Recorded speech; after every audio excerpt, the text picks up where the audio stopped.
what happens when you have an ex-entrepreneur, an ex-journalist, and an ex-consultant come together for a few drinks and fries? Well, you have great conversations where everyone takes home something with them. Welcome to Friends, Drinks, and Fries, an unfiltered conversation under the sun about nearly all things under the sun. Welcoming you is Harish, Sumit, and me, Rohit. Join us for a fascinating conversation that enlightens others while it enlightens us. So, Sumit and Harish, what's up this week? Welcome, folks. Yes, welcome. How are you, Rohit? I'm good. Holding up. Hope you also having a great time. I heard you were running away from the demolition spree right now. Yeah, I'm trying to hide my address, but I'm very close to the twin towers in Noida that are going to be demolished tomorrow. So, yes, I'm hiding away. But Kejriwal is not hiding away, Harish. No, it's our mob. If not us, then who will discuss? It's become a moral obligation. And the timing is so perfect. We started a podcast with friends, drinks, and drives, fries. We always say we have both the friends, the fries, and now we have Kejriwal bringing in the drinks, and or rather stopping of it. We'll have to desensitize our podcast name in case BJP government comes after our life saying that this is part of the scam. यही तो scam है जी. You're promoting drinks and you must have got paid. And for all those, we are looking for sponsors. So feel free. Yeah, guys, by the way, on a serious note, if you think our podcast is interesting enough that you should come and sponsor us, reach out to us on our contact details. More than happy. Please pay us.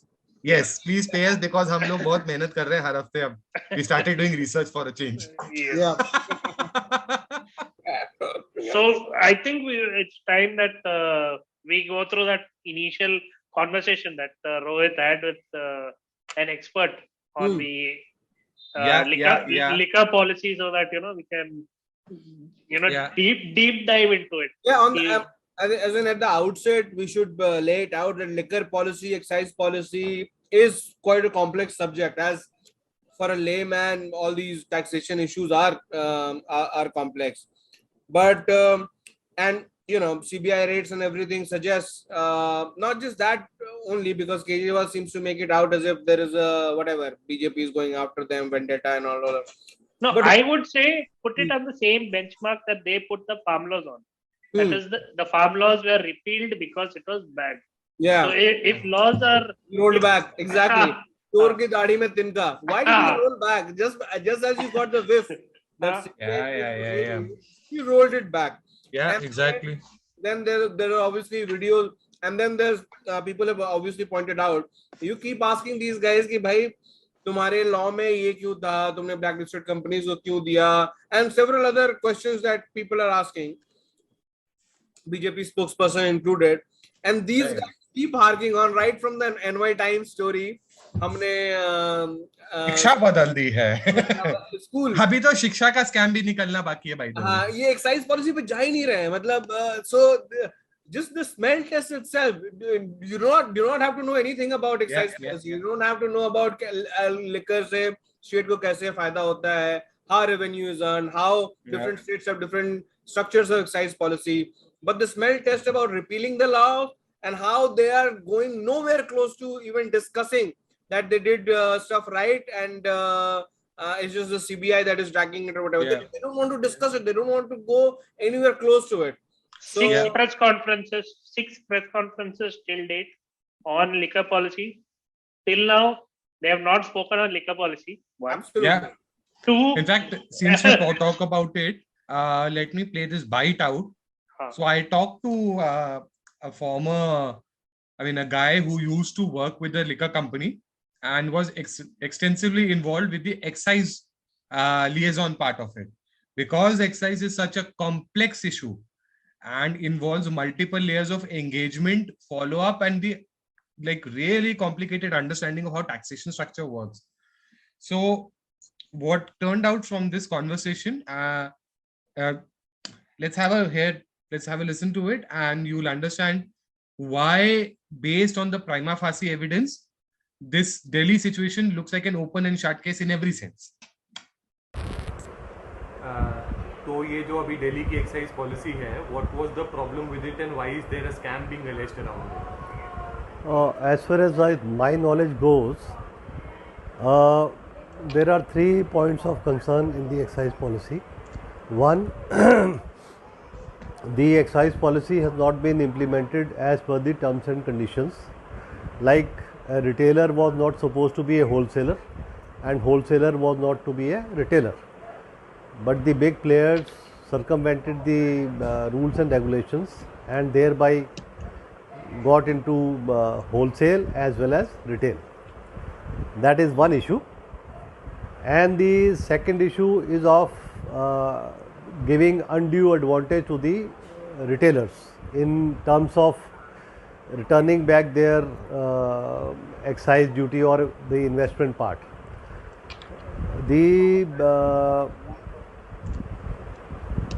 Each zone was divided into 9 parts and each zone 9 wards, and each ward was supposed to have 3 retail outlets in them. But because of the restriction of non-opening of retail vents in the non-conforming areas, certain retailers could not open their retail shops in the certain wards, and thereby they sought a relief from the High Court because of non-opening of the wards in the non-opening of retail vents in certain wards. The excise department gave them an option to open the retail shops in conforming areas, but then again the retailers contended that why should they open a retail shop where they already have a retail shop. Thereby the High Court granted them relief of excise duty. So that part also does not hold any ground for allegation of fraud in the excise department. But the third major part that comes to the fore, and which has been brought upon in various newspapers and discussions, was that the excise department increased the profit margin on the wholesale landed price from 5% to 12%. But thereafter they demanded from the bigger players a return of 6% as the profit margin. That is the issue where the government might get caught into allegations of corruption, and that is the major point where the Minister Sisodia or the excise department will be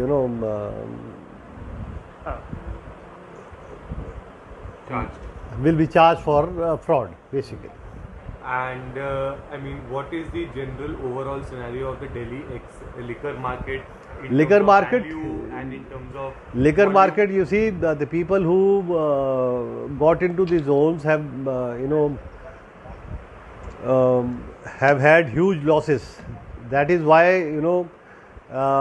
at the end of March about 9 zones were surrendered. At the end of May, when another extension was allowed, another 10 zones were surrendered.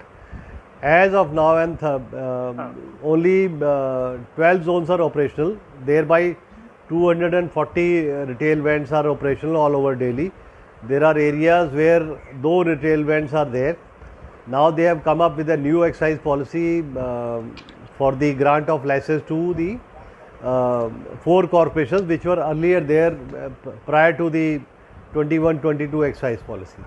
And how is the policy framework in Delhi different from some of its neighboring states? Like in Rajasthan, they have a corporation. Like in Mysore, Tamil Nadu, they have a liquor corporation whereby the wholesale trade is handled by the government and the retail is handled by the private sector. It is presumed it is presumed, as the rumors are coming out, that from 6 months from now, probably they will also adopt the policy of liquor corporation, whereby the wholesale trade will be handled by the government and the retail trade will again come back to the private players. But during this interim period, again, see, it is the supplier or the wholesaler who is at loss. They have lost miserably during the 21-22 policy, and now again a new policy is being implemented, and which is likely to be revised again from 6 months now. So ultimate sufferer in this whole scenario is the supplier of the IFL goods to the NCT of Delhi. So, since we have heard this audio piece, it's very interesting when you note how there was an attempt to create zones, and under each zone they had certain number of wards, knowing fully well that many of these wards were non-serviceable wards for a variety of reasons. Forget non-serviceable. How did they get their license in the first place? That's an even more bigger problem. Non-serviceable wards to ठीक है, you know, but the governing agency who took money for issuing the license, I mean, they will first thing they will ask is दुकान किधर है? It's not that हाँ तुम आ गए ले लो. It's not that way. And not just that, even जो non-serviceable wards की जब complaint उठी, the answer is baffling to say the least, honestly. Can you just explain what does non-serviceable ward means? So a non-serviceable ward, in as simple terms as can be possibly explained, is that these are basically municipal wards where you can't have a liquor shop for a combination of reasons, not just one reason. Okay. One, of course, is that you know that the market. So non-serviceable wards, for, I mean, in a simple way, because it's a slightly complicated subject, is basically wards where either the setting up of a liquor vending enterprise will be loss making, or you will have issues, legal issues in setting up wards, because you will be either close to establishments in periphery of which it is impossible to do it, or there are other kinds of prohibitions there due to court cases and all that paraphernalia, basically. So now, the very common issue was that, knowing fully well these wards were being basically clubbed together, is where the problem starts in the zoning process. And when these companies, these vendors came back, right, and said, "Ye to ho hi nahi sakta," the answer was even more surprising. Why don't you extend your present capacity within the wards that you're operational in already? Now, by extending capacity, what they mean to say is set up more outlets in the same places. Because that's a loss-making effort, because you're increasing your cost, but you're not increasing sales. Nick, on the other hand, you have the manufacturer directly selling as well. Yeah. Cutting out the middle. But if the Delhi government is providing licenses for wards which are non-serviceable, or in short non-profitable, why are these people going and getting licenses for these wards? So the policy was designed in such a way that they said that we will not let wholesalers and retailers basically overlap. The claim was that. Claim was that. The policy ended up doing the very same thing. Okay. It resulted in the very same thing of people essentially, sort of tying bridges and getting the whole thing, circumventing the entire process. So the wholesaler also has a front, front shop also. Yeah. So basically, shell company बनाने में कितना time लगता है? That's the point of it, right? Yeah. Hey, not only that, the margin made, I mean, this 1+1 free on whichever brand, they were making huge margins because it was coming directly from the Yeah. In fact, now that you talk, the margin for the retailer is huge. What the state government is getting is actually nothing in turn. It's been done in such a the taxation structure is so weird now. So people have put this out on Twitter, very well structured out. The government of Delhi had claimed And this is something that a very responsible IAS officer, retired, has said this on a podcast very recently. The Delhi government claimed that it would start earning 3,000 crore rupees extra every fiscal with this new policy. What has happened is that its revenue shrunk by 1,000 crore rupees for this fiscal. And there was 1,000 crore rupees. So this is basically 3,000 notional plus 1,000. So that's 4,000 crore rupees loss. And Delhi, mind you, for all listeners, is a union territory, not a state. So there's a lot of leeway there. Yeah. As well. The taxation rate anyway being lower than most states, this made no sense whatsoever. Okay. So Delhi government, an exchequer suffered a loss. Yeah. Now, how is this translating to all these guys who got licenses, filling the pockets of AAP politicians who were then taking this money to fight Punjab election? This is This is basically the prima facie case that is being made out subsequently. Okay. And Harish can tell us better. The charge sheet that has been filed includes a lot of very interesting front companies and names. Yeah. We will not take any names, but in fact, one of them goes back. I mean, direct connection. Sister, I mean, husband is the brother-in-law of an AAP party member. I mean, direct. I mean, it cannot get even more obvious. It can't get closer than that. I mean, and they were the promoters. Yeah. They were the promoters. They were the literal promoters. And it has been alleged again and again that they took bribes. On the face of it, it is being alleged that they took bribes in exchange of this undue favor, where the retailer ends up making more money and the state pays the loss. Now my bigger question is, let's assume this happened. But my bigger question is, did BJP expose the AAP or bring out this issue too early? I mean, the whole thing is based on Gujarat elections. Let's be very... This issue of the excise being a joke generally is not just like Delhi thing. Correct me if I'm wrong. And I think Sumit can also tell us. I think the Delhi case is, I believe, symptomatic of a larger problem generally around the way excise happens in India. So my understanding of excise and excise on alcohol originated from the point where I was researching so I was covering GST as a reporter, and while petroleum products and all of that being under GST has been a talk since GST was rolled out. Kab hoga, kab nahi hoga. Obviously, as we see, it's almost improbable for states to let go of the high amount of revenue that they get from petroleum products. And petroleum and alcohol combined, most of the states, I think, if you take all the states together, combine their own revenue, almost a third of it comes from these two things together. So while petroleum was one point, excise on alcohol was also being discussed. Could we bring alcohol into GST? So I started speaking to a lot of people, reading a lot of document and literature, and turns out that the entire supply chain from sugar cane that goes into making ENA, which is extra neutral alcohol, which is a input product for making ethanol, the alcohol that is fit for human consumption. The entire chain is essentially corrupt, and they all do each other's you scratch my back, I scratch yours. So and obviously all of this funnels into the electoral machines, lining up the pockets of the politicians and all of that.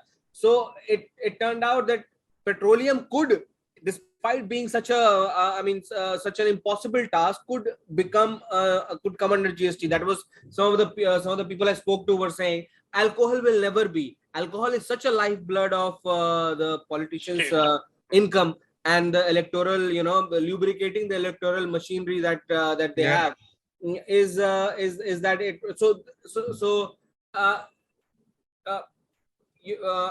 In a sense, alcohol is the mother lode of corruption and black money that is in the system.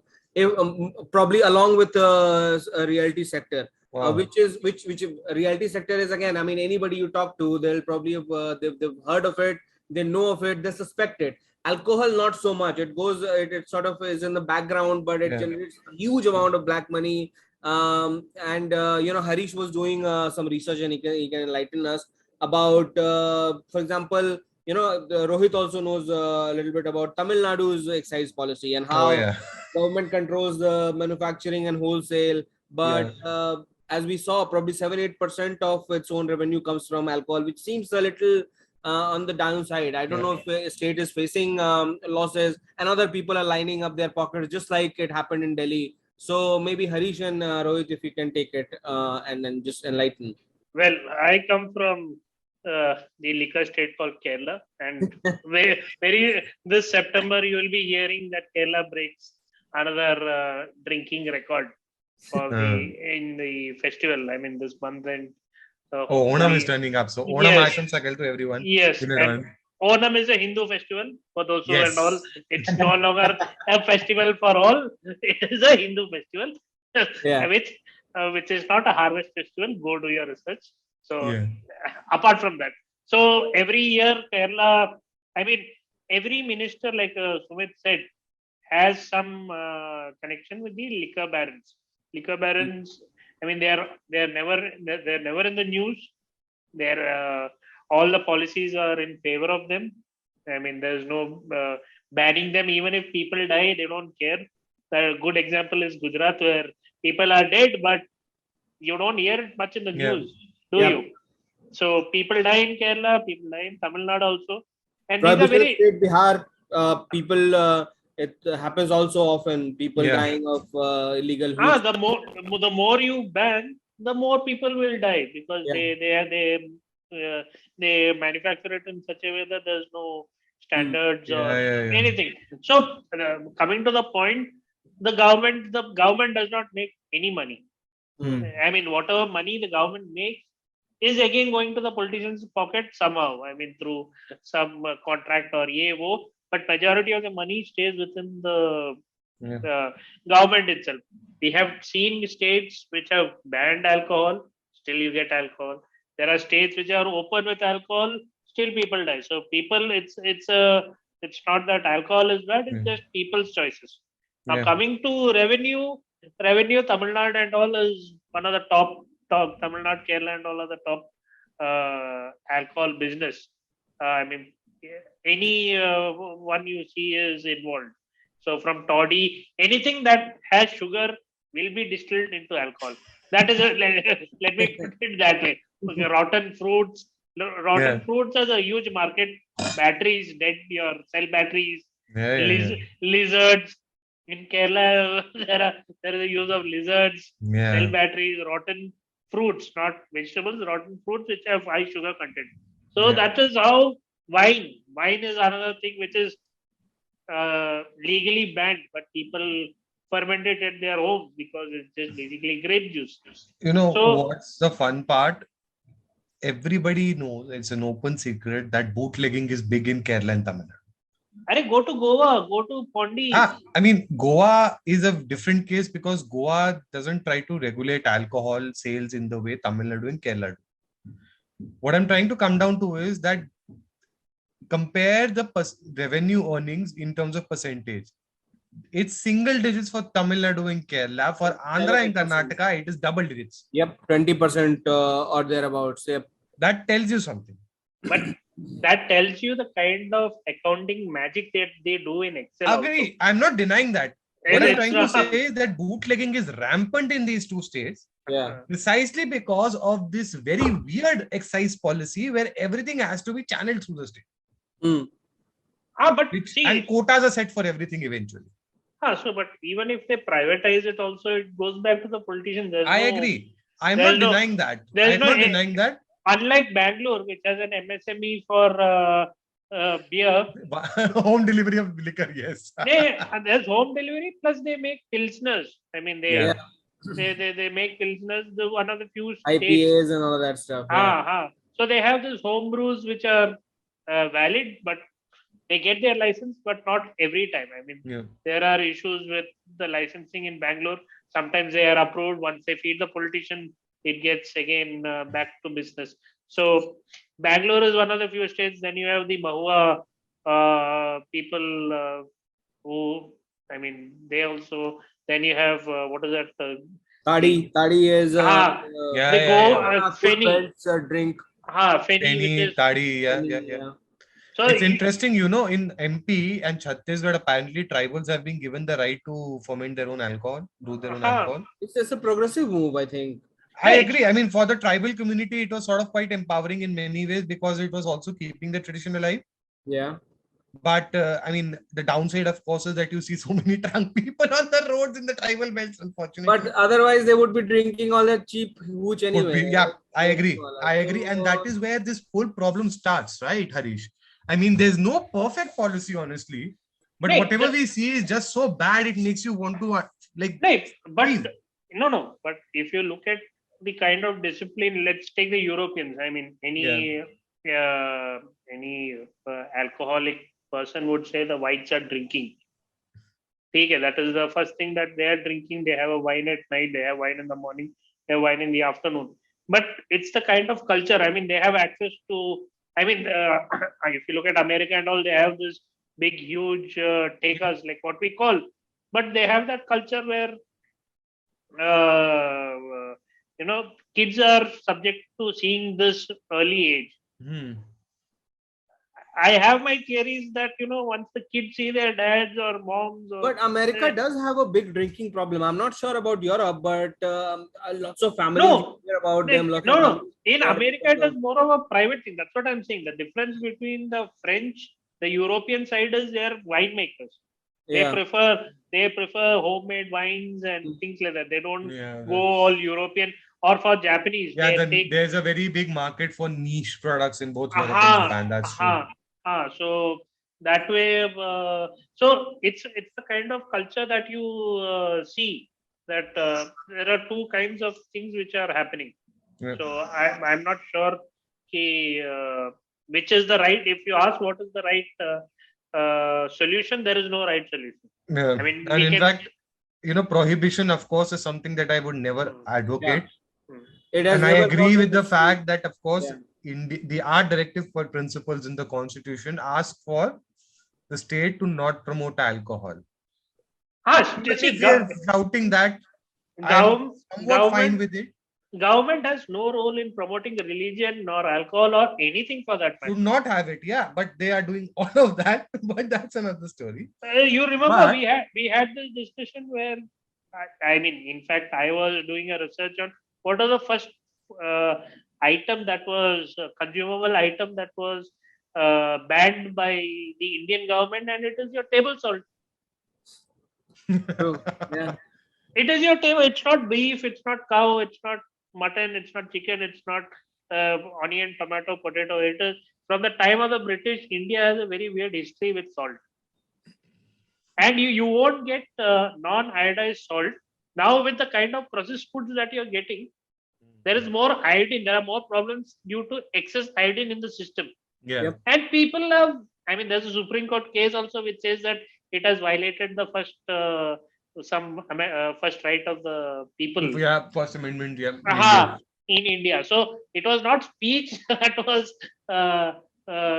people find it very offensive, but it is your table salt, which is iodized. I was just doing a research for. So what the point I'm coming to say is, government has no role other than governance. You take your tax.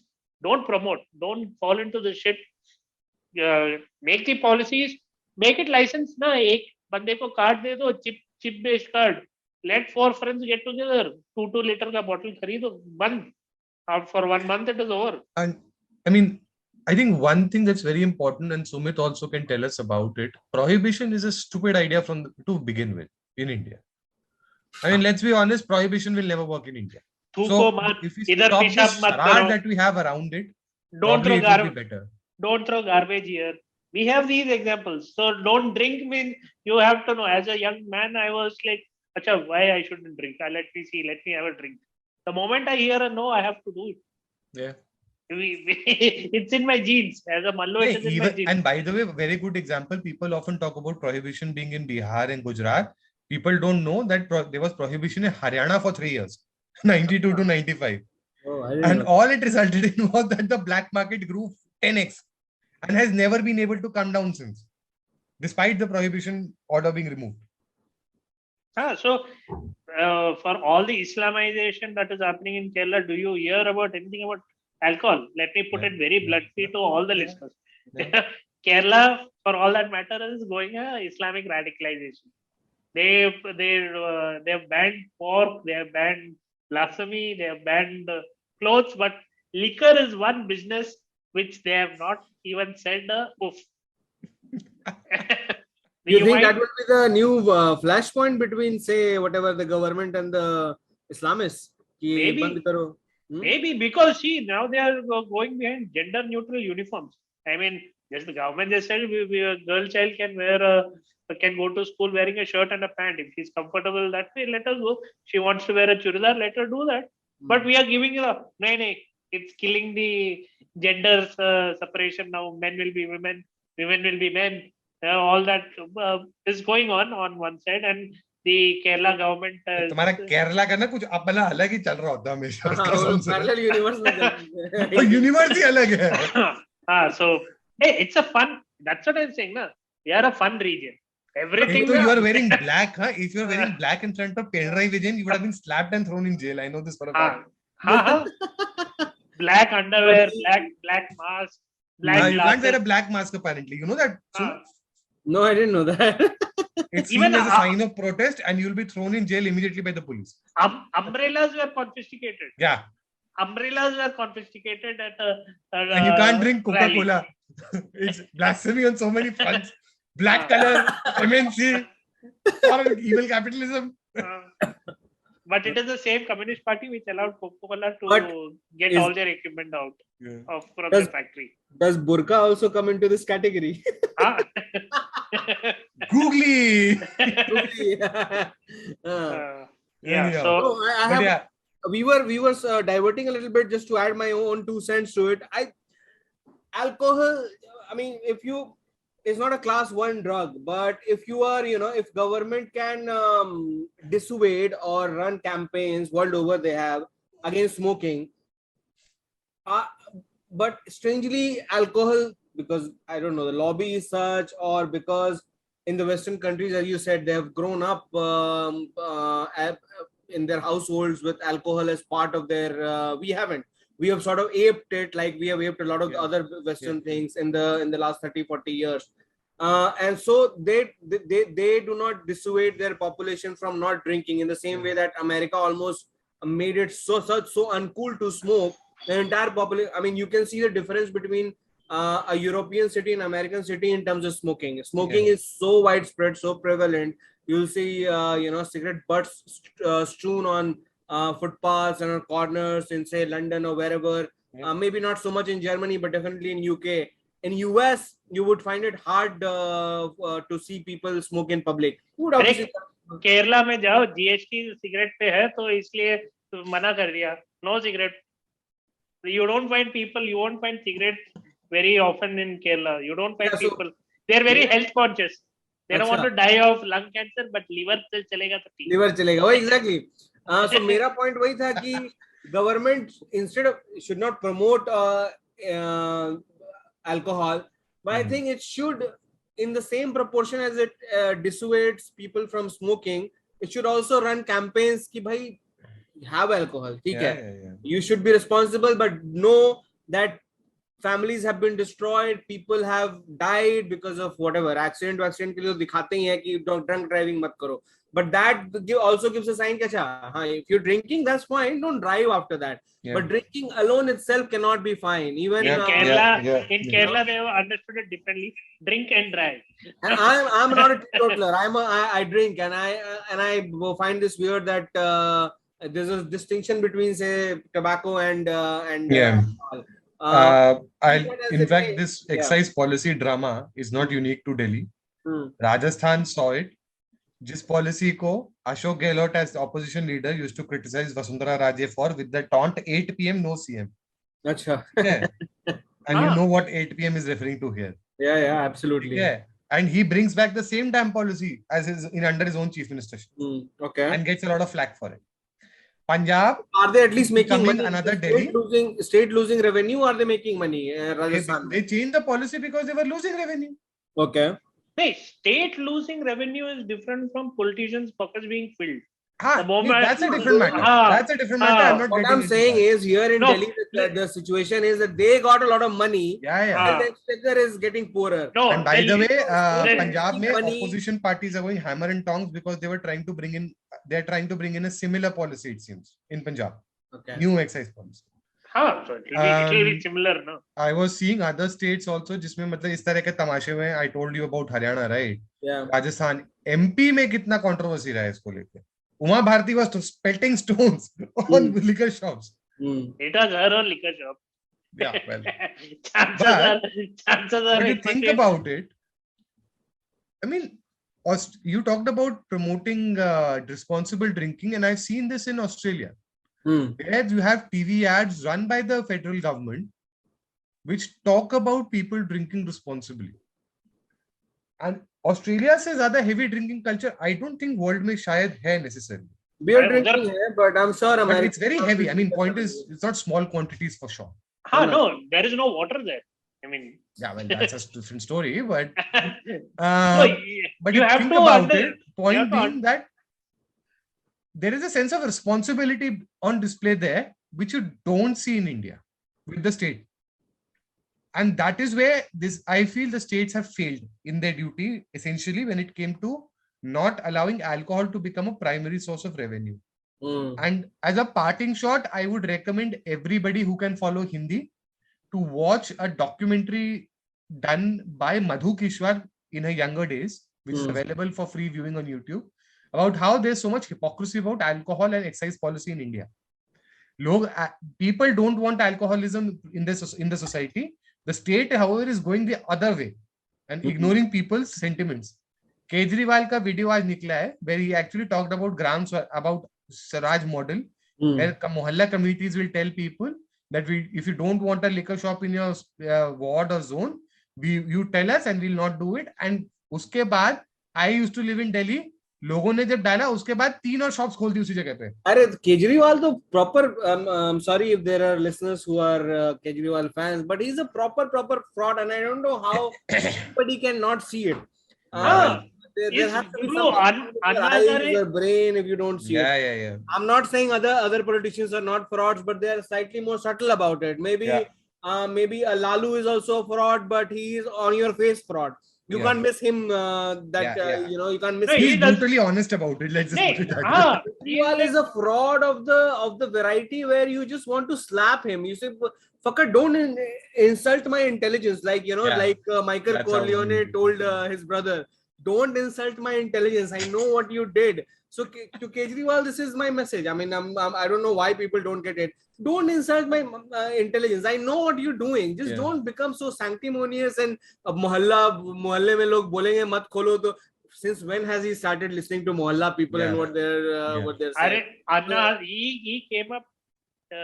Kejriwal's the first time when he won elections, he had told he'll raise the auto prices, the auto drivers' prices. This was one of the key things. Yeah, and promises that time, And he did the press conference asking the auto drivers कि अभी price मत increase करो, मैं करूँगा.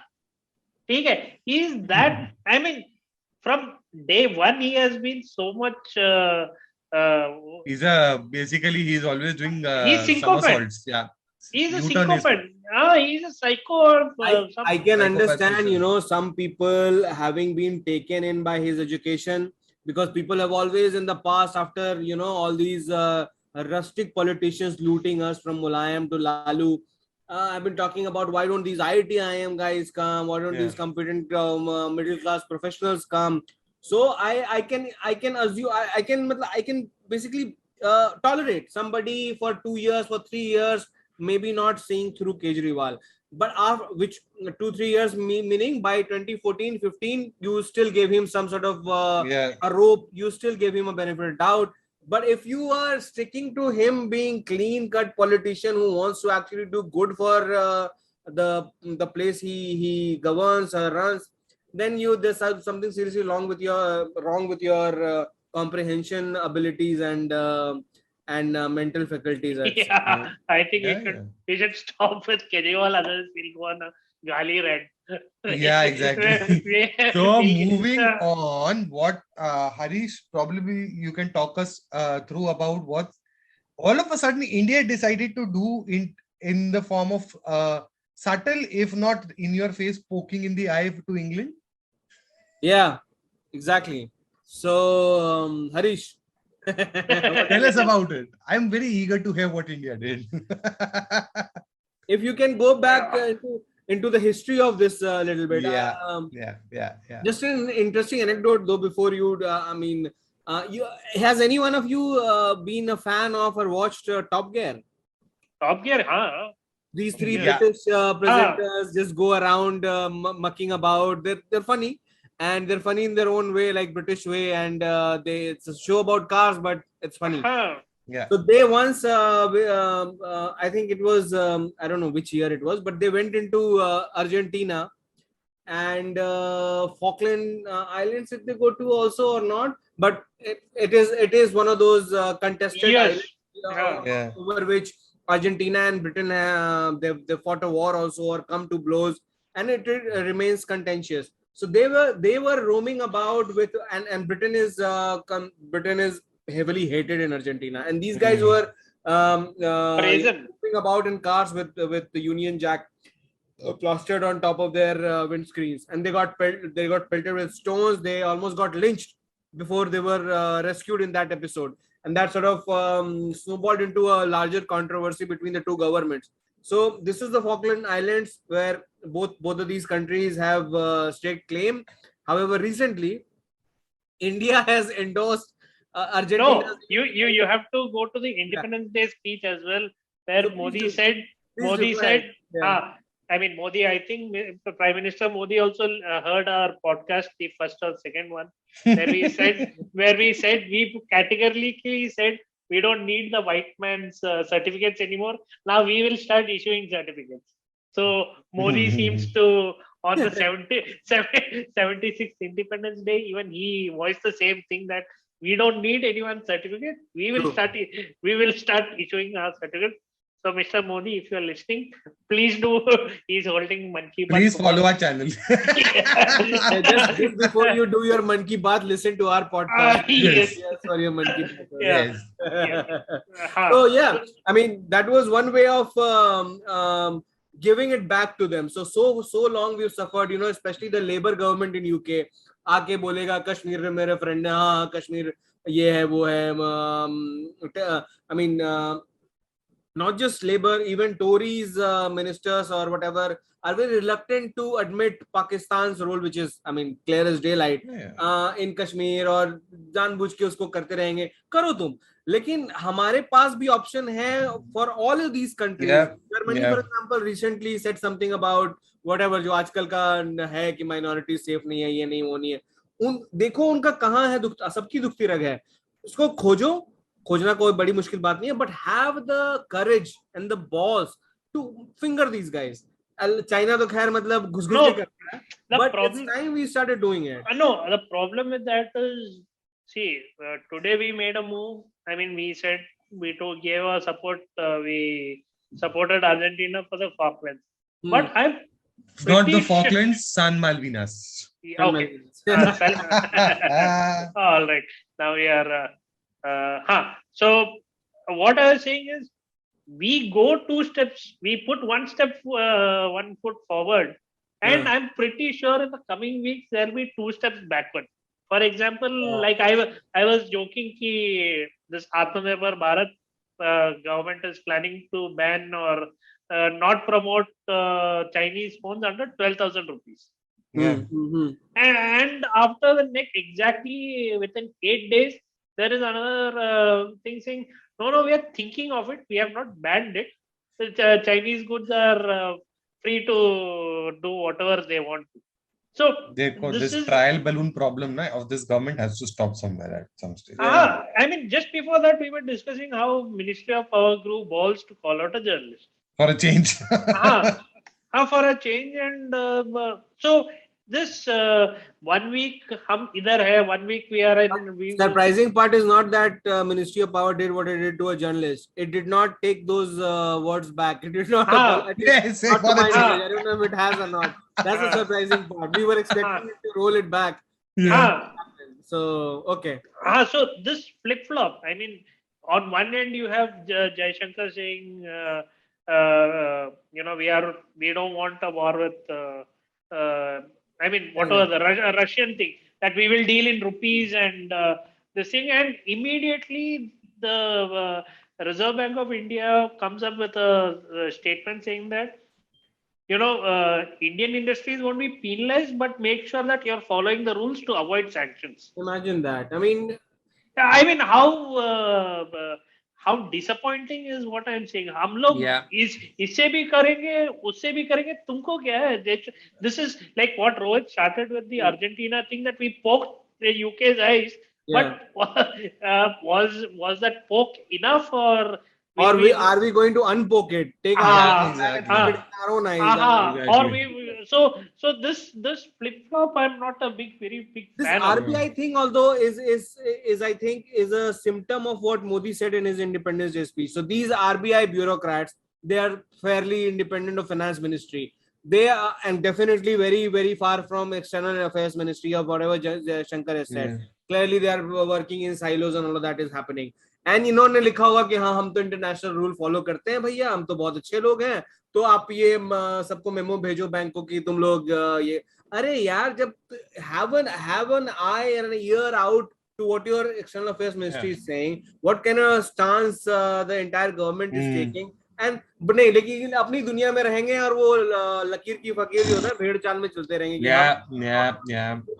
You know what was the most interesting part in all of this was that Europe, including sections of the British elected representative community, have been going hammer and tongs after India on the whole unnecessary Ukraine-Russia war.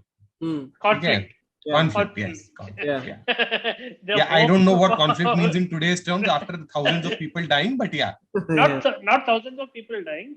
They sacrifice and millions becoming refugees everywhere, but anyhow, point that I was trying to say is that we don't give a damn about your battles. तुम पहले 2 बारी दुनिया का काट चुके हो इस issue से, ठीक है, on your own internal squabbles in Europe. Why should the world get into your mess once again to begin?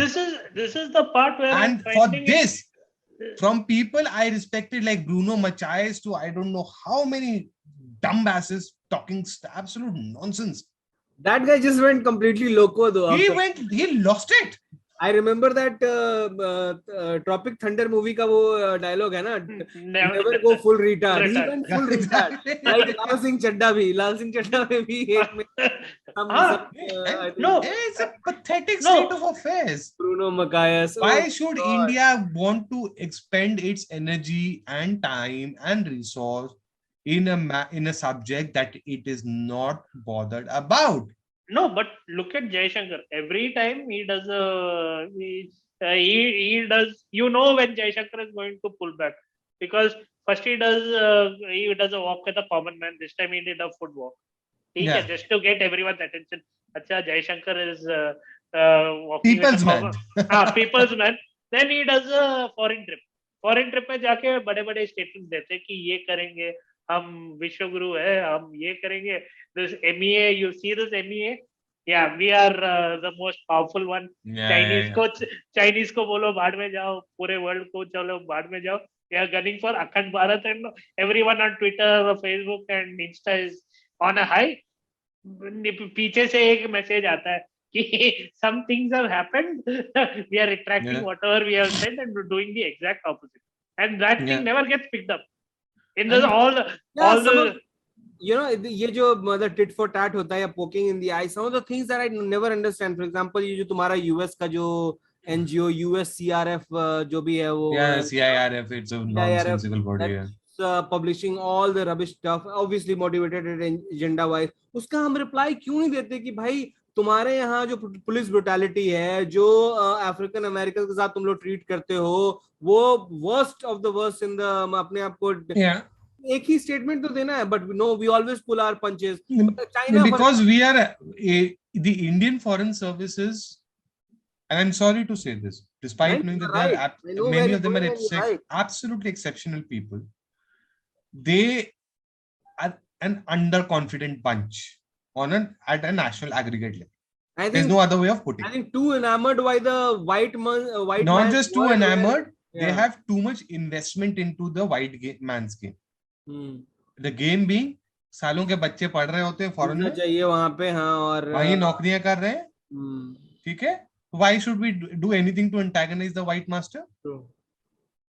But RBS Money, by the way, RBS Money, I think you know who he is, right? Former Home Secretary of India. Yeah. Who's also one of the first who had come out and said that Ishrat Jahan was a terrorist. Contrary to the government of the time. He wasn't the Home Secretary, he was a director and Home Minister at the time. Director, I think additional secretary, I think. Yeah, you're right. कुछ भी था. Point being that he had said this on Twitter many times. देखो किसका बच्चा कौन सा scholarship. बिल्कुल बिल्कुल, absolutely. अपने आप समझ आ जाएगा कौन क्यों कैसे बोलता है. He is the Amir Khan's brother, elder brother kind of situation. Yeah, and I don't know if it is right or not, but I mean, again, anecdote from Twitter कि ये तो मतलब CIA के मैनुअल में होता है भाई, कि तुम एक बंदा, एक diplomat of any other country might refuse a bribe at one point, but he will never refuse an Ivy League seat for his son or daughter. That's true. That's true. So anybody, and all these mantris, even in this government, all these mantris will Atmanirbhar Bharat and ये सब बोलते हैं, सबके बच्चे जाके वैसे पढ़ रहे हैं, sadly, yes.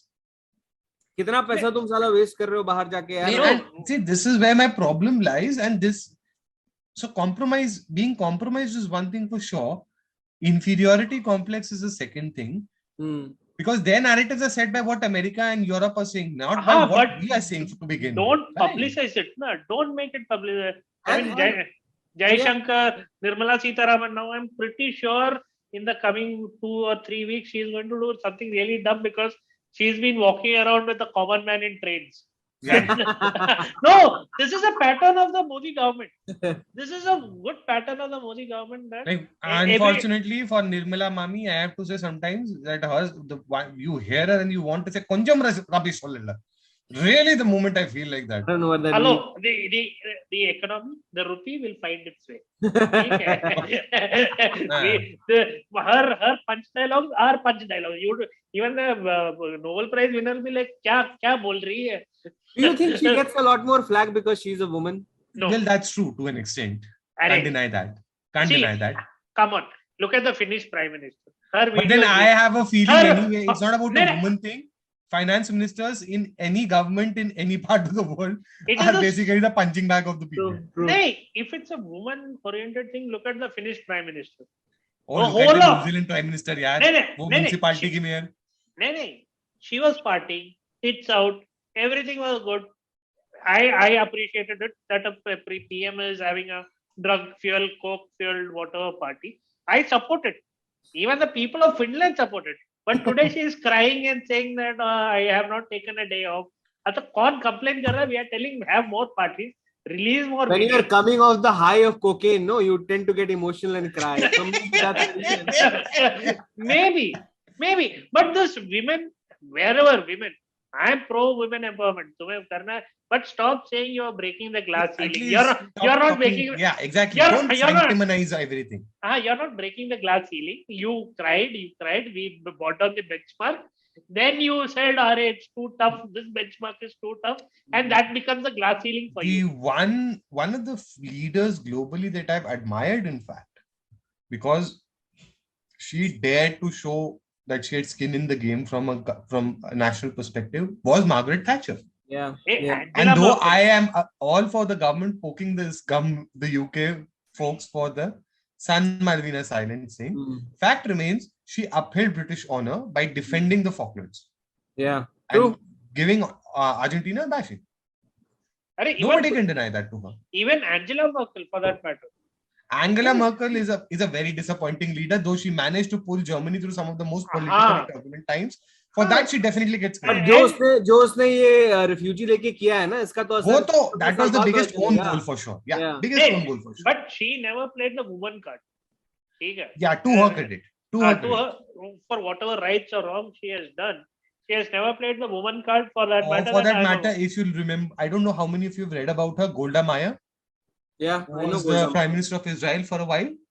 And I think the Munich assassination revenge was taken under her premiership. She was the Prime Minister, yes. You need nerves of steel to get that done. Absolutely, absolutely. And Israel is admired for that, not just because So Golda Meir was a I Prime mean, Minister. But... एक benchmark इनका है. What I'm trying to get is that. Then you have a benchmark of that New Zealand की municipality mayor, Jacinda Ardern. PR driven उसका पूरा. Jacinda is a PR left man. I'm saying that that's basically municipality की mayor. I'll give you everything. There are more people in northern Delhi and probably in model town in Gujranwala in Delhi than in New Zealand. But don't you see the level of aggression increasing in women due to this unwanted empowerment being pushed on them? There is, it's not unwanted empowerment, not just. I think it is basically. Tell me. Madness. Tell me. Pushed on them. No, if you are asking me, tell me a boss or a CEO who does not want a woman in the office, or 10 workers in the office who has an ability to hire anyone, won't hire a cute female over a highly qualified guy. देखो Nothing. ये inclusivity और diversity का तमाशा जो बना रखा है ना दुनिया में इंक्लूसिविटी छोड़ो मैं वो उसकी बात नहीं let me come to this is very important and let me highlight this and I'm being very serious on this. The consequences are so stupid eventually of this whole inclusivity gender diversity का तमाशा. So South Africa में sustainability के नाम पे something called King standards have been followed for more than decade and a half and I think Harish might have heard about them. उसमें क्या होता है उसमें one of the things is do you have a woman, a black woman preferably, as part of your board of directors. You know what that resulted in? Because the government would basically favor companies like that for tendering. There would be like these 10 women who were directors in 200 companies. What was achieved eventually with it?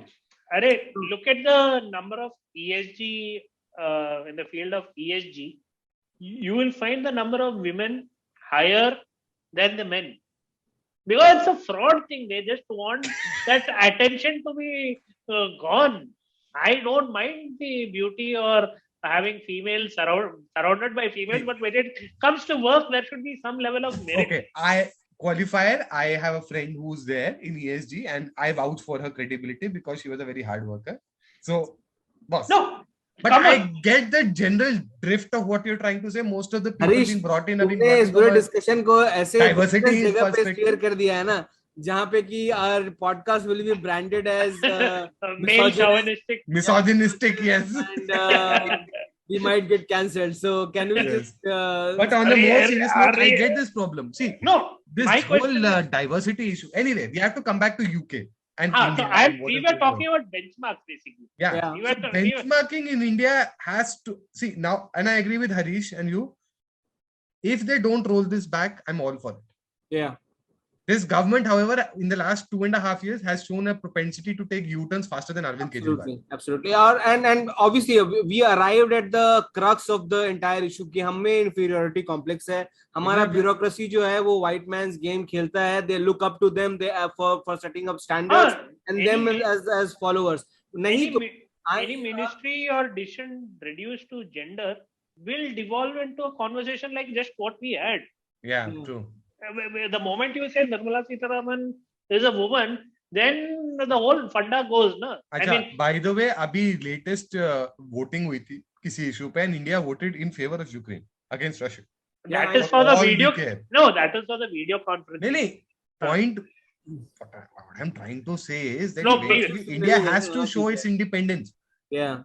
If you don't agree with something, we should be saying it. Not on an issue where Zelensky is allowed a video conference. में ऐसा cheap virtue करके कोई फायदा नहीं. You know, नहीं, I agree.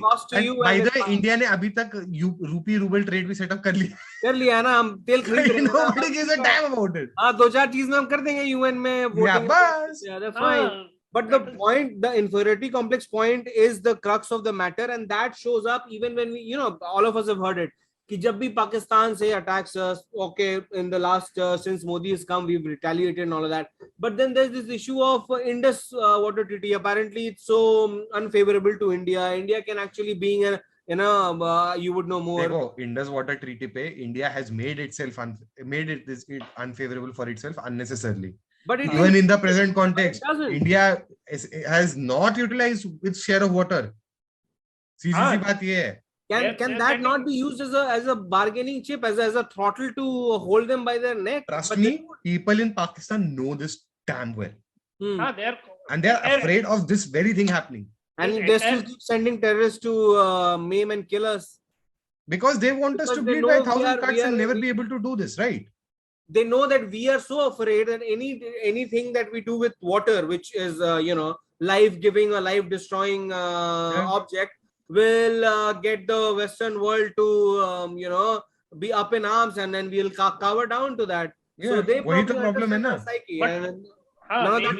But is our inferiority complex directly related to not knowing our civilizational things? It is part of it. If you're looking up to the white man as the ideal for everything, then you don't have confidence in yourself to be the leader in this world. You don't have the confidence because you don't have the backing of the civilization knowledge or civilization pride that you should have. Why? Because most of these bureaucrats would probably read those same Marxist histories and Marxist content, go to St. Stephen's, everything is because of I went to a good college which was set up by the Catholics. I'm eating biryani because of the Mughals. I'm doing this because of I have Delhi is so beautiful because of whatever monuments the Mughals. If this is what you are fed up on, the steady diet of complete deracination, then you would grow up to be in fact, whatever. You hit the nail on the head. I don't know how many of you have heard of Ruchir Sharma. Not that analyst guy. There's another Ruchir Sharma. That guy. He's based out of Zurich. He's a foreign policy reformer, as he calls himself. Analyst, essentially. Amazing chap. Yeah. And one of the key things that he always says about India is, and this is something that we really need to figure out in our country at a civilizational level. Our elite is not invested in India. Yep. It's invested in outside matters and outside rhetoric. True. The day our elite decides to invest in India is the day India will actually be taken seriously in the world. Absolutely. Till then, we will be a caste, cow, curry, and some hip wiggles for people in the world. That's it. So once we start replacing these foreign service guys or bureaucrats or elites who are not from Doons and Stephens and all these posh schools and colleges, but from the Kendriya Vidyalayas or the Rajkiya Vidyalaya and all of these, and like our former CEA, you probably follow him, the KV Subramaniam guy. Yeah. He's that guy whose ideas about civilization, who he is, and and India's place in this world is probably in consonance with, or you would want that idea to be part of every bureaucrat who is representing India, whether domestically or internationally. So this guy was probably a very poor guy, as in poor family. Bhilai में steel plant में शायद इसके पिताजी कुछ छोटे मोटे पद पे ही थे. He had narrated this whole thing in his Twitter thread.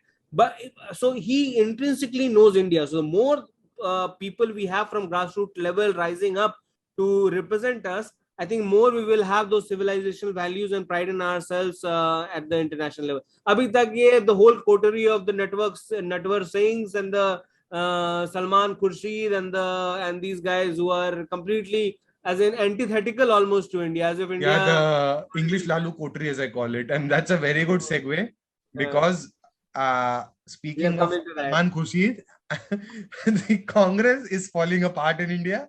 Yeah. The grand old party of India apparently has decided that it wants to implode faster than it should. And there's rebellion with Ghulam bin Azad deciding to set up a new party. He changed his name, which will start with an election campaign in Jammu and Kashmir. He changed his name to Ghulam Abi Azad. Gulam Nabi. Gulam Nabi Azad. Gulam Nabi. Nothing new. Good one.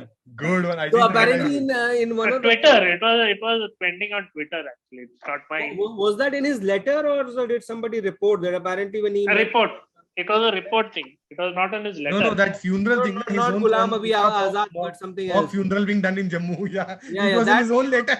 That he wrote in his report, but there was something else. So apparently he met Rahul Gandhi, the man child, and he told somebody, his staff, कि गुलाम नबी के लिए चाय लेके आओ, and I think it is in his letter that, or some other reports, news report, कि सोनिया गांधी ने मुझे आज तक आजाद साहब के अलावा कुछ नहीं बुलाया, हमेशा मुझे address me as Azad Sahib, and here is this guy who's calling me Gulam Nabi. I mean, some of the things that people can get pissed about, I'm sure Rahul Gandhi the man child has done a lot more to piss people off. I mean, there was nothing new in that letter. I mean, everyone was, there was nothing new. But I think this is a move by Mr. Modi to get control over Jammu and Kashmir in the next election. Basically, मेरा मानना ये है that he is going to make Gulam Nabi Azad the next chief minister of Jammu and Kashmir. हाँ, बस with BJP. ठीक है, वो मैं भी मानता हूँ बहुत strongly. And frankly, I don't see any merit to this garbage. वो अलग बात है. जम्मू के बारे में अभी थोड़ी देर में फिर बात करेंगे because I have some very strong opinions on what's going on these days. But when you see how the Congress has decided to explode, and mind you, this whole G20 thing and G22 and all this, G23. Yeah. Number ही नहीं पता चलता जिस तरह झाड़ रहे हैं ये लोग.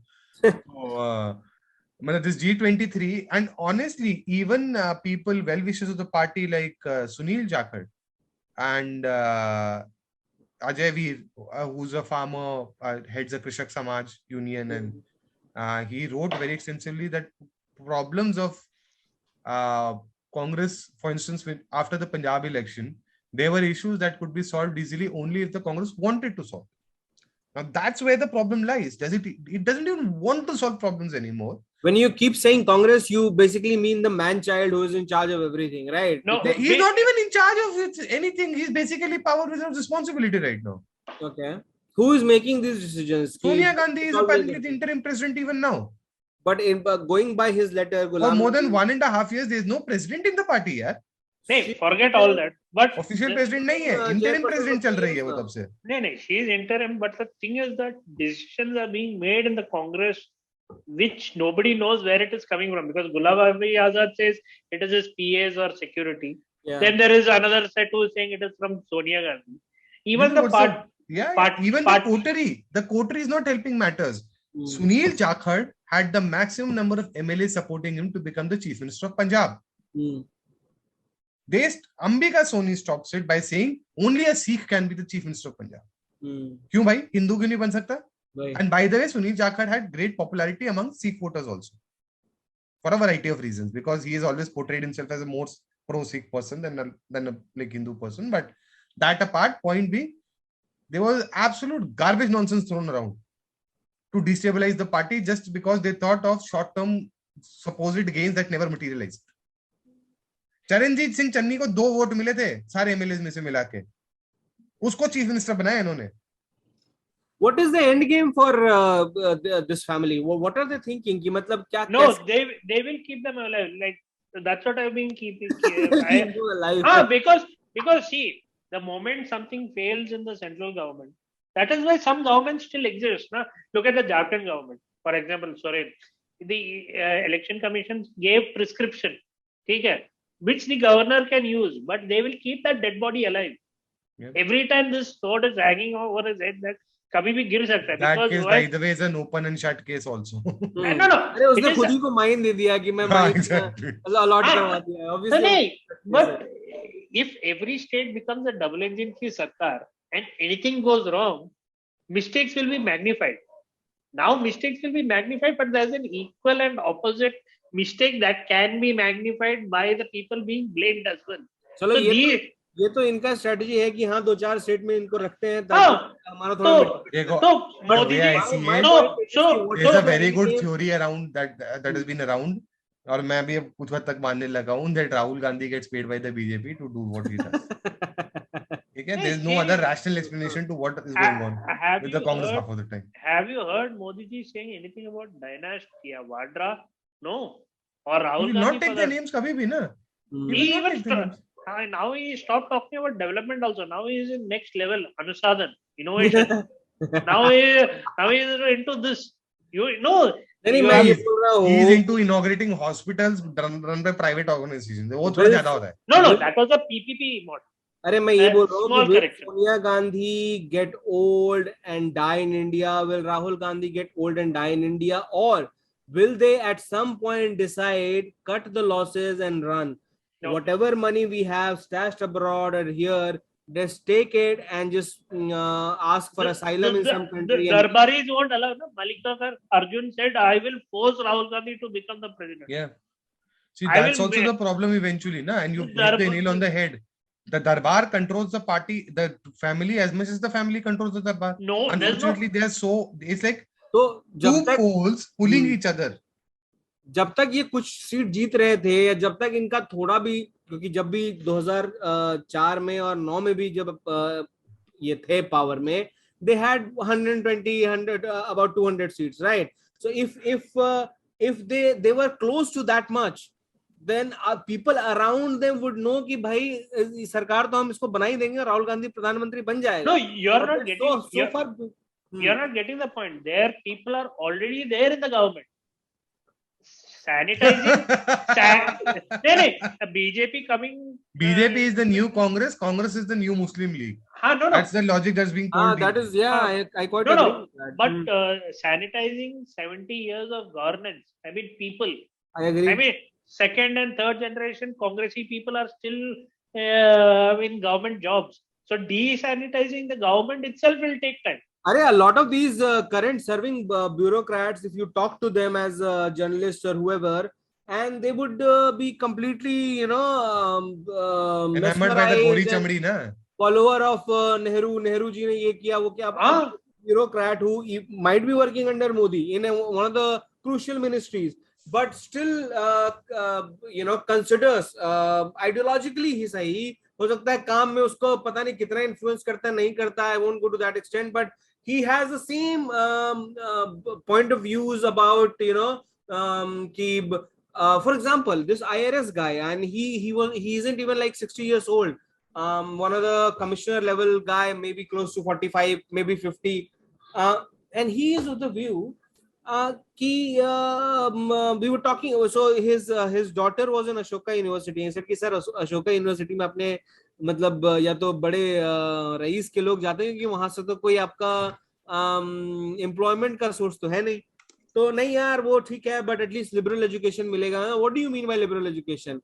तो इधर उधर थोड़ा बीटिंग अराउंड द बुश हुआ. उसके बाद something he said that stuck with me and stuck with me even now is कि देखो बीजेपी का प्रॉब्लम ये है कि मुसलमानों को ये ब्लेम करती है, और मुसलमान हमेशा से डॉक में रहे हैं बिकॉज उनको पार्टीशन के लिए ब्लेम किया जाता है. मैंने बोला तो गलत क्या किया जाता है? नहीं, they can't be blamed for partition. No, they have been carrying that weight of burden of this, that they are responsible for partition. I said, have you not read history? It's that out of, I don't know, 500 seats or whatever seats, 490 was in the Muslim majority areas, was won by Muslim League. They overwhelmingly voted for Pakistan. So what are you talking about? No, they are they are a suppressed, oppressed minority, and this is the kind of burden that majority puts on them, because of which they act out all the while.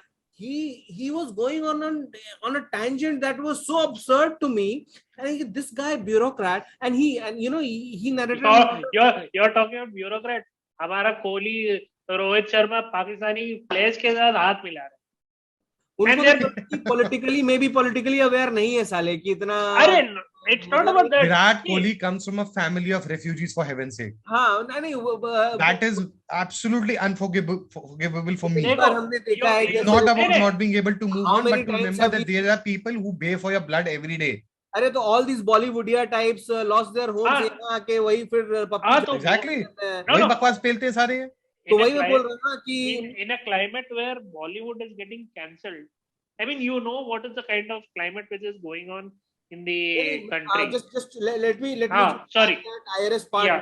No. Sorry. So the whole thing was done. मेरा point was actually in in support of what you said कि कांग्रेस का जो 70 साल का जो ecosystem है, उसके second, third generation of Congress supporters are still in the government. This is the guy I'm talking about, an example who is not even that old, but his worldview is entirely what a Congress party functionary would have of India, of Muslims, and how the blame is never on the Muslims for any violence, any street power that they show, any murders,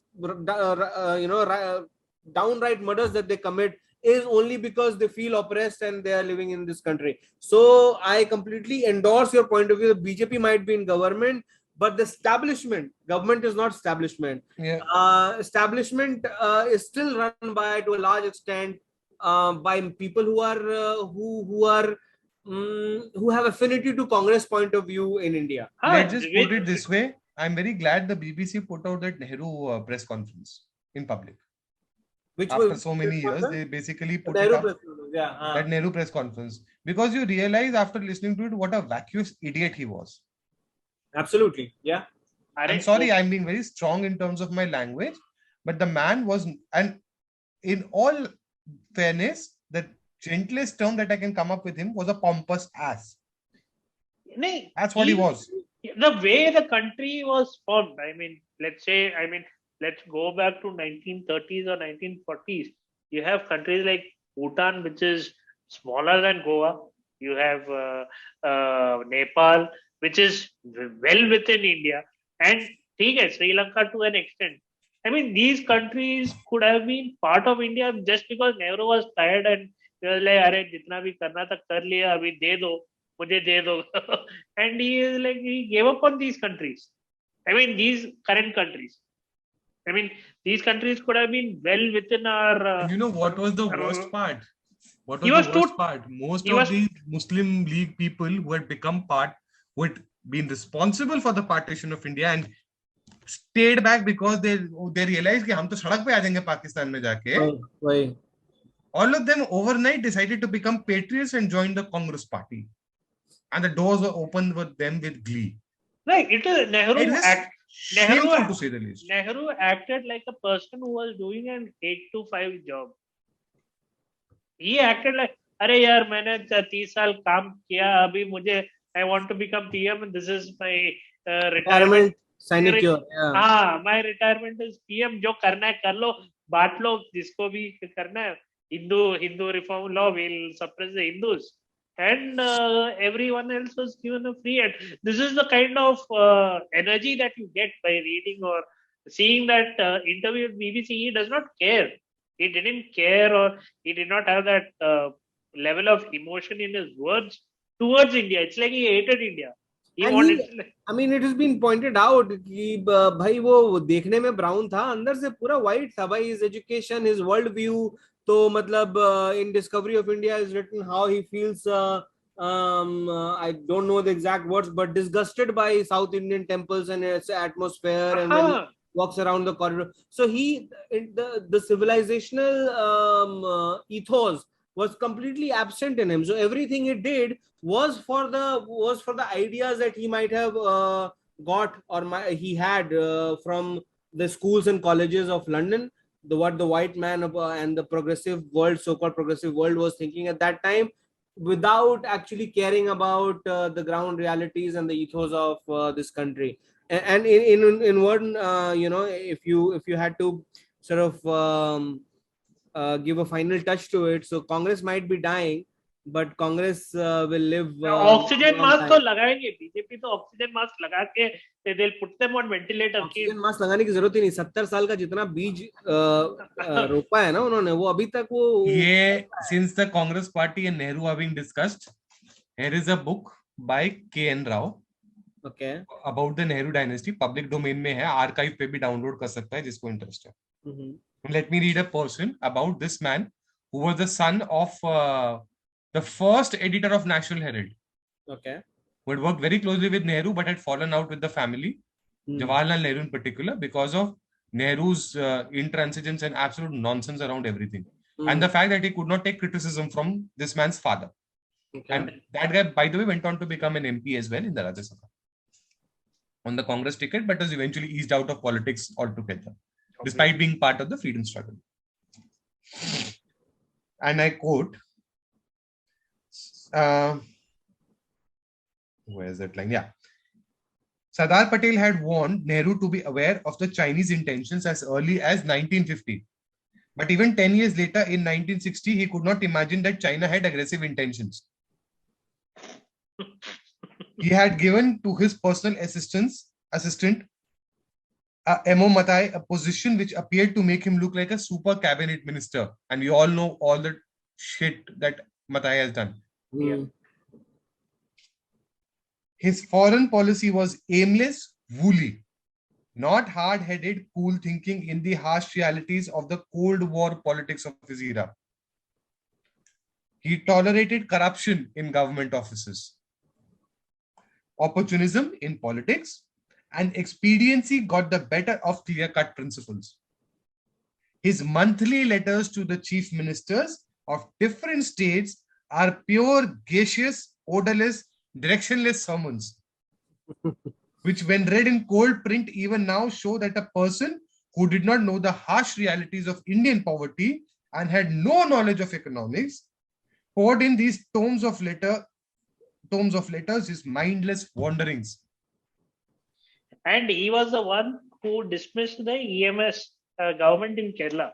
Yeah. Oh my God, a Mallu is still hurting. Of course. And And by the way, the next sentence is an absolute indictment.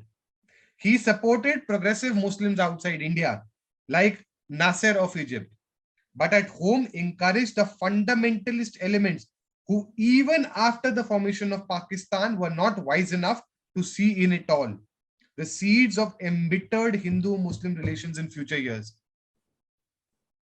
Nehru was not gifted with such common sense. And unquote. Even Tata, that JRD Tata's interviews there, that is just a glimpse of the kind of irritation that people of Nehru's generation have with Nehru. Those who were his critics have labeled him perfectly well.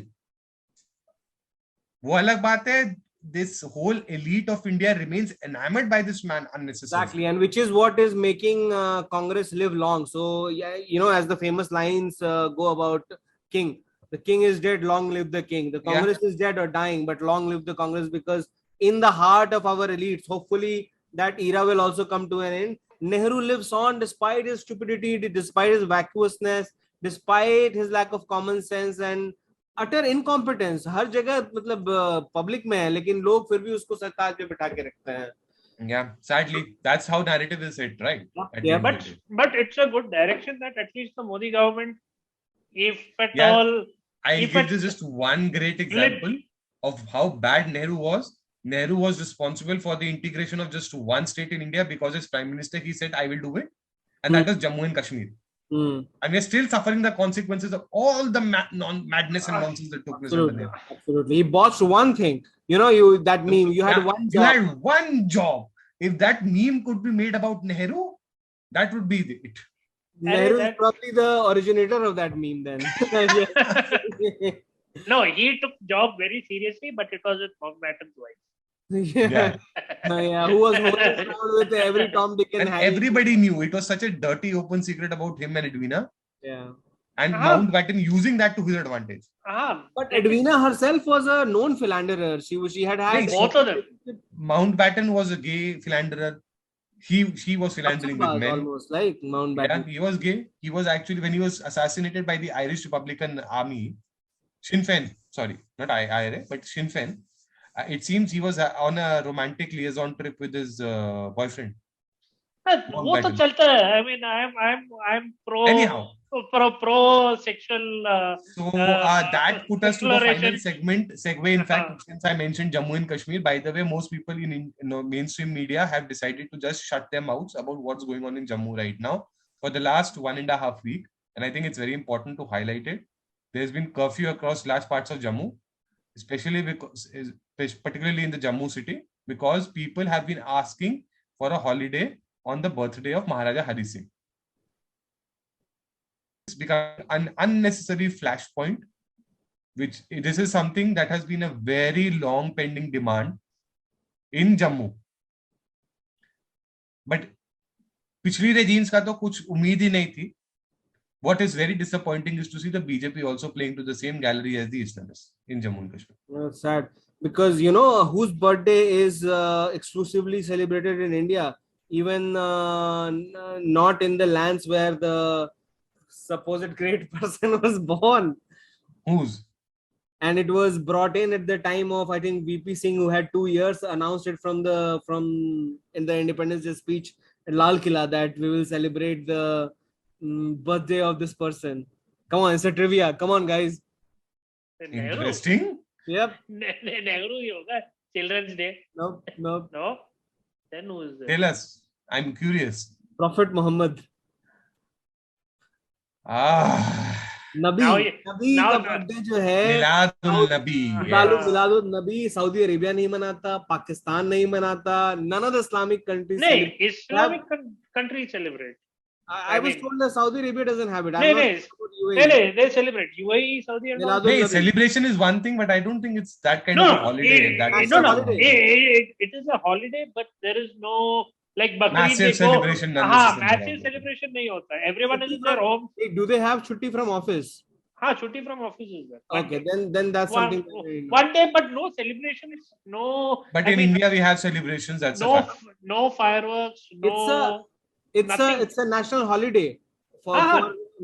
Miladul Nabi. While Hari Singh का birthday का मतलब छुट्टी मांगने के लिए लोगों को वो 144 इम्पोज किया जा रहा है. Yeah. National holidays, if you look at it, Hindus have like 2, Diwali and Dashera. There's Buddha Purnima, there is Guru Even for Purnima. Raksha Bandhan, our CGI said no holiday for you. Now the Supreme Court has said no holiday for you on Raksha Bandhan. Yeah. But the very next day was your Prophet Muhammad's birthday, and it was given a day off. Exactly. So Ah. of all the laws and all the other administrative quirks that are so skewed against Hindus, this is another one. Of all the 12, 13, 14 national holidays we have, 4 are dedicated to Muslim. 4, from Bakrid to Eid to Miladul Nabi, and there is this Muharram. Hindus have 2, 1 or 2 to to the Buddhists, 1 or 2 to Sikhs.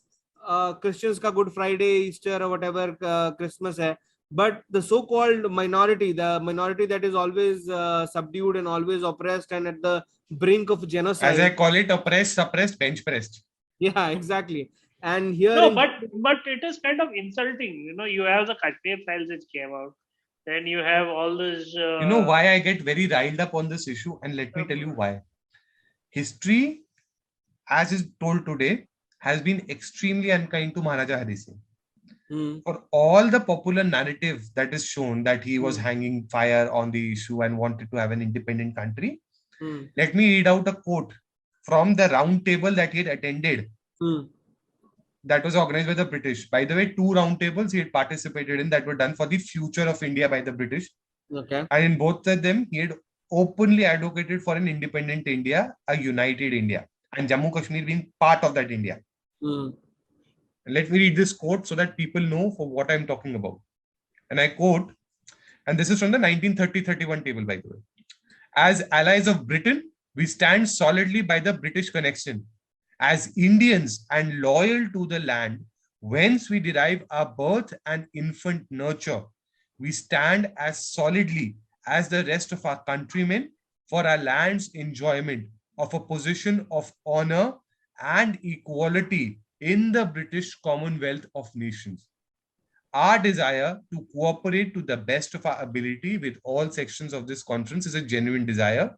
So too is genuine our determination to base our cooperation upon the realities of the present situation. And this is just one part of that speech, by the way. That man does not get enough. Even the Mysore kings or the Awam, they don't get enough And credit see, this for. is the part. Sheikh Abdullah tampered to the extent that Maharaja Hari Singh was thrown out of the state. The man died away from his homeland. Do you know in 1967 when he passed away, Imagine he's been there away from state from 2 decades. And yet the popularity of the man was so high that when the news turned up, there was a sort of a funeral procession without a body that started off on its own in Jammu, ends on the bank of river Tavi with a mock cremation and a pinddan being done by the people of Jammu out of spontaneity, not even driven by anything. Clearly a well-loved and well-admired figure. And this man actually was always asking for a united India, knowing fully well that he would lose his rights. In The fact, only issue was he wanted to make sure that Sheikh Abdullah did not get the power. In fact, this And episode of the struggle of people of Jammu to get recognition for Hari Singh's birthday shows you in our last segment that we discussed how difficult it is or how difficult it has been to dismantle the Nehruvian exactly. structure of our country. Even with BJP Yeah. avowedly anti-Nehru, or at least it has been accused that it is anti-Nehru, it is not prompt enough to undo some of the damages that Nehruvian era. Nehruvian No, structure. in the first term, I understood that they couldn't go hammer and tongs on everything. Yeah, You know, absolutely. they could. Second term, though, they could have chipped it at a good pace. I mean, you have the people's mandate. And some I of mean- these decisions, Hari Singh's, birthday being declared a state holiday, State holiday. mark, as a mark of respect for the great king that he was, for the united India that he, fought for or stood by. It's just a no-brainer as to why you would have so much of, delay I mean, look The at absolute irony is that something called Martyrs' Day is celebrated in Jammu and Kashmir as a holiday, which was a day when Islamists went on a rampaging riot across Kashmir Valley and destroyed properties of Hindus look in the at name way, of desecration. Look at the way Nupur Sharma was treated. Okay, I agree. Nupur Sharma was not an MLA. She was just a BJP spokesperson, and okay, her this thing was just showing the bone, kind of. Okay, chalo, we took some action. But look at what is happening in Andhra. The guy is surrounded by AIMM MLAs and BJP, and he's got good support. It's not that he's a somebody that okay, he became a MLA from a unknown place. He is well known. He is from the Hyderabad city, and that is the last Hindu And by the way, the place that he becomes an MLA from, Gosha Mahal, is the last a very difficult place. It's the last Hindu bastion in Exactly, inside Old City. And first thing BJP does is, as per our law, internal law, we suspend you. And the bloody man did not say anything. BJP सिर्फ दो चीजें कर सकती है इस समय, लोगों को सस्पेंड करती है और जो कुछ ढंग की डिमांड करते हैं उनके ऊपर लाठियां चलवाती है. And the same that's all that this party has decided to reduce itself to. And I'm extremely infuriated by the fact that they know what's going wrong in Jammu.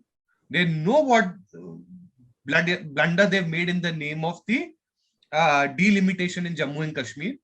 ये 25 lakh soldiers will be able to vote in Jammu and Kashmir का तमाशा कर Jammu and Kashmir and 27 lakh, and there's like ho-ha being done about it.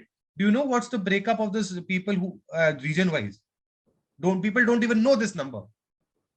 2 lakh out of the 27 will be voting from the Kashmir Valley, and it's 25 lakhs in Jammu. It's another CA. ये है क्या तमाशा यार? This way, that's what I said. Na?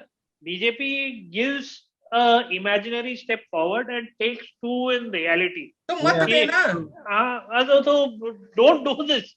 I'm telling, don't pin up our hopes so high that this is exactly the reason why there's a statehood movement that's picking up.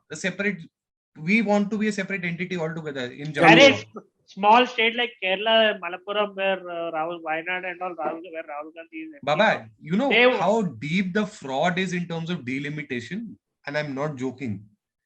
1990 or 1999 was it, or 97 when the first elections took place after a very long time, and Farooq Abdullah was becoming chief president. You know what was the joke? What happened? I mean, you'd be surprised to know this. So, that time and again another time, the number of voters in Jammu turned out to be higher than the number of voters in Kashmir. And 2011 के census में इतना fraud किया है उसके बाद that the number of people in Kashmir are higher than the number of people in Jammu. Jammu में जो leader, any leader worth his or her salt has condemned the 2011 census across party lines, by the way. And I believe that is none. फिर वो use क्यों किया इन्होंने It's delimitation के really, लिए? no, it's really confusing. Not confusing. It's like what Sumit said, it's questioning our intelligence for that matter. Like Basically, वो समझते हैं कि our voters are basically IQ 75 people. No, they will have collective orgasms No. over anything क्योंकि वो एक master stroke है.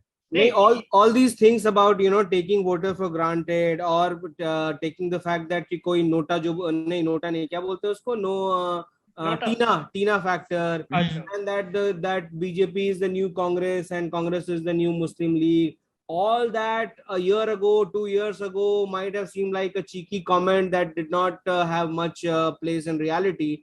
They're all sounding very plausible now, and they all seem like yeah. Something that is derived from proper observation. So this guy, Javed Iqbal Shah, by the way, I don't know how many of you have heard of him. He used to be the husband of Mehbooba Mufti. And very like pro BJP. And I mean, he has his own theories which are problematic. But he's pointed out a few things that should really shake people up, especially around Roshni Act. Who are the people or meeting Prime Minister Narendra Modi? People who are illegal beneficiaries of the Roshni Act. And they ask कि आप इसके against please affidavit file करिए Supreme Court में कि हमारे को regularize करते हैं. क्यों भाई? बाप की जमीन है? नहीं, but look at the kind of imagery that they are gunning for. If you look at today's what Modi ji has done, with the Charka, he is gunning for an image that he wants to establish. From a really fiery leader, now he is going to an image where he's pushing for that image. Now anybody who was seeing him from 2014 can tell you very easily कि वो बंदा जो था basically is I don't like criticizing Narendra Modi, but it seems his team wants him to get a Nobel Prize at any cost. We've given him credit for what he deserves, and we'll criticize him for that is our freedom, no? That is at least the freedom to do that. Good. He obviously was not thinking that he will portray himself as a Gandhian when he went into Pakistan once, twice, thrice, did this and that. But this promoting this khadi and a lot of other stuff does seem like Gandhian, and then we have no place for Gandhi. Sorry to say, बापू हो या जो भी हो, लेकिन हमारे पास Gandhi has ruined us, and we have to just get rid of him as soon as possible. We cannot carry him anymore. The only place that has the only place where there is relevance for Gandhi is in the dustbin. I'm sorry. Absolutely, I agree with it. Period. It is this very Gandhian thought that has given this country and civilization so many deep scars that don't heal with time. The man said that anybody who is in anyway, छोड़ो यार बहुत. I could make another podcast about it. The listeners might get depressed on if they're in an early morning thing.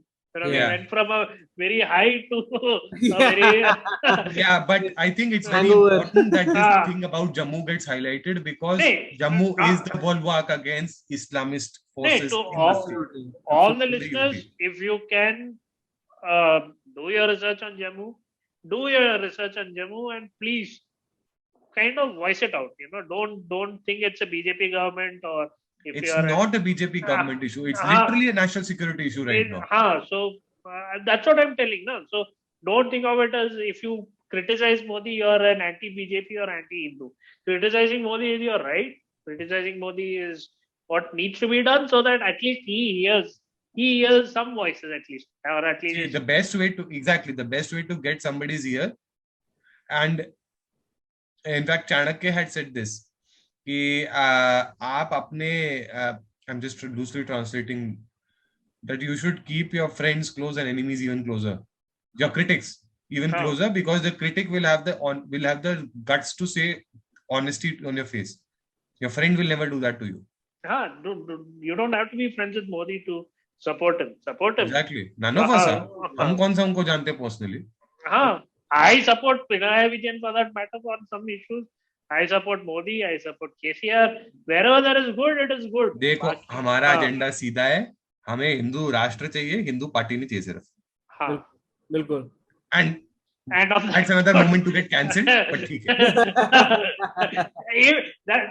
We are at a sweet spot where we can say many things which our listeners may not listen to. And if you are listening, do tell us whether you have listened to this. This is like Marvel post-credit scenes. We are in the post-credit time.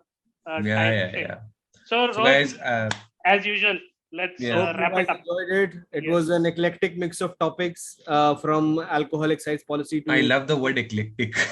It reminds you of eclairs. No, it reminds you of Shashi Tharoor. And you got hair like him anyway. Oh my God. English लालूस के लिए एकदम सही शब्द है. Nehru was also... सब नेहरू के ही सब औलाद है ना intellectually. Yeah. Anyway. So we'll continue this next week with some more interesting topics.